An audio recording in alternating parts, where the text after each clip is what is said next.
Assalamu alaikum, I'm Aisha and you're watching Samaa News. Here are today's headlines.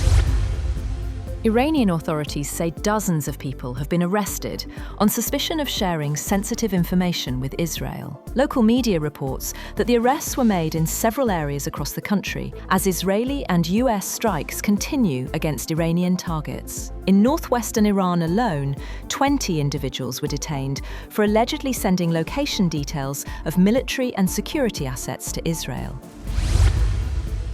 Iran's Revolutionary Guards say they have used the Sejil missile for the first time in the current conflict with the United States and Israel. The IRGC says the strike was part of the latest wave of attacks targeting Israeli military and defense infrastructure. Iran says several missiles, including Khaybar Shekan, Gadra, and Imad, were also launched. Meanwhile, Israel deployed police and emergency crews across Tel Aviv after Iranian missiles struck the city.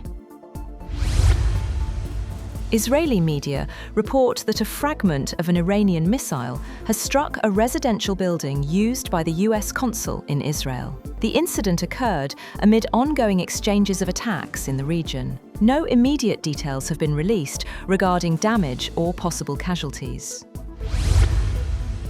Israel's foreign minister has denied reports that the country is preparing to hold direct talks with Lebanon. He also rejected claims that Israel had informed the United States it was running critically low on ballistic missile interceptors. The comments come after media reports suggested possible negotiations with Lebanon and concerns about Israel's missile defense stockpiles. Meanwhile, Iran's ambassador to Saudi Arabia has said that his country's relations with Gulf Arab states will need a serious review after the US and Israeli war on Iran. Ambassador Alireza Enayati said the region should reduce reliance on outside powers and strengthen cooperation among neighboring countries. Gulf states have faced thousands of missile and drone attacks since the conflict began late last month. Enayati denied Iran was responsible for strikes on Saudi oil infrastructure, saying Tehran is targeting only US and Israeli interests. US President Donald Trump calls on multiple countries, including China, France, Japan, South Korea, and the UK, to send naval forces to help secure the Strait of Hormuz, a key global energy route disrupted by the ongoing conflict with Iran. Trump claimed US actions had destroyed Iran's military capability, but Tehran rejected the assertion, saying the strait is only closed to enemy vessels. 2 Indian tankers and a Turkish ship were allowed passage, while others await clearance. The disruption threatens global energy supplies and food security, as liquefied natural gas shipped through the strait is used in nitrogen-based fertilizers. Trump warned further strikes could target Iran's Karg Island oil hub if necessary. Top US and Chinese economic officials have had trade talks in Paris aimed at easing tensions between the world's 2 largest economies. The discussions, led by US Treasury Secretary Scott Bessent and Chinese Vice Premier He Lifeng, focused on tariffs, rare earth supplies, and US export controls. Officials say the meetings are also paving the way for a possible summit between President Donald Trump and Chinese President Xi Jinping later this month. Rising oil prices and the impact of the Iran war also feature in the discussions. Israeli airstrikes in Gaza have killed at least 12 Palestinians, including children and a pregnant woman, according to hospital officials. A strike in the Nuseirat refugee camp hit a house, killing a couple in their 30s and their 10-year-old son. Hospital officials said the woman was pregnant with twins. Another strike later hit a police vehicle in central Gaza on Salah al-Din route, killing 8 officers. The US Department of Defense has identified 6 airmen who died when their KC-135 refueling tanker crashed over Iraq, while supporting operations targeting Iran. Officials say the crash was not caused by hostile fire.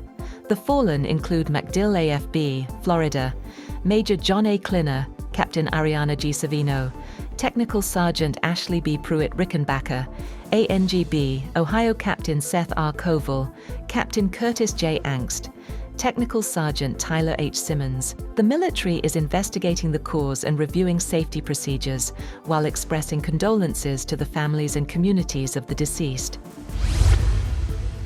Oil loading operations at the United Arab Emirates Fujairah terminal have resumed after a drone attack and fire disrupted activity earlier. An industry source says the key energy hub, located outside the Strait of Hormuz, is back in operation following the incident on Saturday. Fujairah handles about 1 million barrels per day of the UAE's Murban crude, roughly 1% of global oil demand.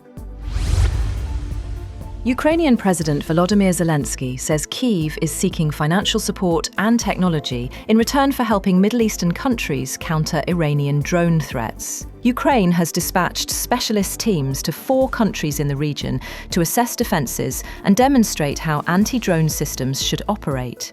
Zelensky said the teams, each made up of dozens of experts, will assist regional partners in strengthening their air defence capabilities. Iran holds a funeral for Ali Shamkhani, former Secretary of the Defense Council and former military advisor to the late Supreme Leader, killed in Israeli-US strikes on February 28. Shamkhani, a key figure in Iran's nuclear negotiations, had survived a previous Israeli assassination attempt last June, which left him with a leg injury. Formula One has called off the Bahrain and Saudi Arabian Grands Prix in April due to ongoing Middle East tensions.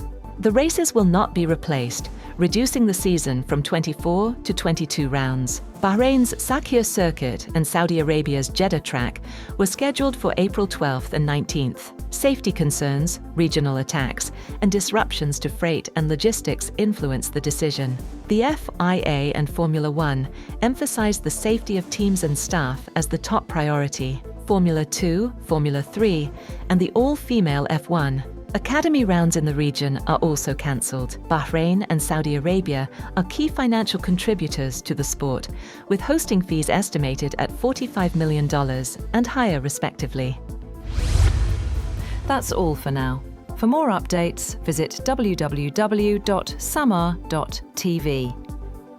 Thank you for watching Samaa News.